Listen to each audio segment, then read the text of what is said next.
তোমরা সবাই কি করছো? আজ একটা একদম নতুন রেসিপি বানালাম, সেটাই তোমাদের সাথে শেয়ার করব। তো দেখো, এখানে আমি বানিয়েছি মাছের ভর্তা, আর খেতে দুর্দান্ত হয়েছে। তো সেটাই তোমাদের সাথে শেয়ার করব, তো তোমরা দেখতে থাকো।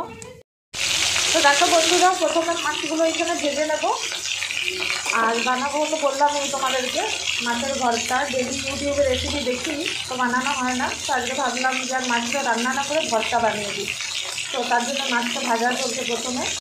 আমার দেখো এইখানে মাছগুলো ভাজা হয়ে গেছে, আর সামান্য একটু কালো জিরে নিয়েছি। আপনারা কালো জিরে ইচ্ছে করলে দিতেও পারেন, আবার অ্যাভয়েডও করতে পারেন। তো যে তেলে মাছটা ভাজা হয়েছে ওই তেলের মধ্যে সামান্য কালো জিরে দিয়ে দিলাম।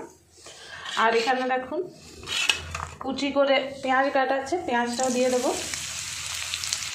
তো পেঁয়াজটা এখানে দিয়ে দিয়েছি। পেঁয়াজটাও আমি এখন একদম লো ফ্লেমে 3-4 মিনিটের মতন ভেজে নেব। পেঁয়াজটা নরম নরম হয়ে আসলে নামিয়ে নেব। দেখো এখানে আমার পেঁয়াজটা ভাজা হয়ে গেছে, এরপরে পেঁয়াজটা আমি তুলে নেব।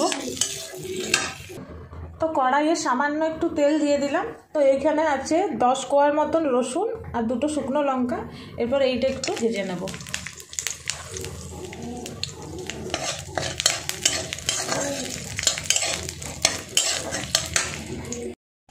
আর এই সাইডে আমি 2টো কাঁচা লঙ্কা পুড়িয়ে নেব। কাঁচা লঙ্কাটা মাখবো, কাঁচা লঙ্কাটা দিয়ে মাখলে বেশ সুন্দর লাগে খেতে। মানে শুকনো লঙ্কার সাথে একটু কাঁচা লঙ্কাটা যদি পুড়িয়ে দেওয়া হয় তাহলে আরও বেশি ভালো লাগে। তো কাঁচা লঙ্কা এখানে 2টো পুড়িয়ে নেব। রসুন আর শুকনো লঙ্কাটা সেটাও আমাদের ভাজা হয়ে গেছে, এটা তুলে নেব। এরপরে রসুন, কাঁচা লঙ্কা, শুকনো লঙ্কাটা আছে, সামান্য নুন দিয়ে এটাকে ভালো করে চটকে নেব। রসুনগুলো বেশ ভালোভাবে চটকে যাবে, আর কাঁচা লঙ্কাগুলোও তো চটকে যাচ্ছে বেশ ভালোভাবে এটাকে মিক্স করে নিতে হবে। এইখানে মাছগুলোকে ভেঙে রেখেছি একটু ঠান্ডা হওয়ার জন্য। তো এবার কাঁটাগুলো খুব ভালোভাবে বেছে নিতে হবে। মাছের কাঁটা থাকলে কিন্তু সমস্যায় পড়তে হবে, তার জন্য কাঁটাগুলো খুব ভালোভাবে বেছে নিতে হবে। তো প্রথমে আমি কাঁটাগুলো বেছে নিই ভালো করে আগে। দেখো এইখানে আমি মাছটা খুব ভালোভাবে ভেঙে আর গুঁড়ো করে নিয়েছি হাতে করে এরকমভাবে। তো এই টাইমে আমাদের কিন্তু খুব ভালোভাবে লক্ষ্য রাখতে হবে যেন কোনো রকমভাবে কাঁটা না থাকে। তো যাই হোক, এখনও তো মনে হচ্ছে কাঁটা নেই। তো এরপরে যে পেঁয়াজটা আছে আর রসুন, কাঁচা লঙ্কা, শুকনো লঙ্কা, সেটা ভালো করে মেখে নেবো এই দুটো।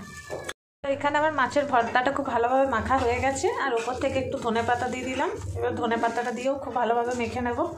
আর গরম গরম ভাতের সঙ্গে কিন্তু একদম দারুণ লাগে খেতে, দারুণ। তো দেখো বন্ধুরা, আমার মাছের ভর্তা একদম রেডি হয়ে গেছে। দেখতেও যেমন দুর্দান্ত হয়েছে, খেতেও কিন্তু বেশ দুর্দান্ত হয়েছে। গরম গরম ভাতের সঙ্গে জাস্ট জমে যাবে। তো তোমাদের যদি আমার রেসিপিটি ভালো লেগে থাকে অবশ্যই একটা লাইক অ্যান্ড কমেন্ট করবে। আর যদি তোমরা আমার পেজে নতুন হয়ে থাকো অবশ্যই আমার পেজটিকে ফলো করবে। Tata, bye bye, love you all.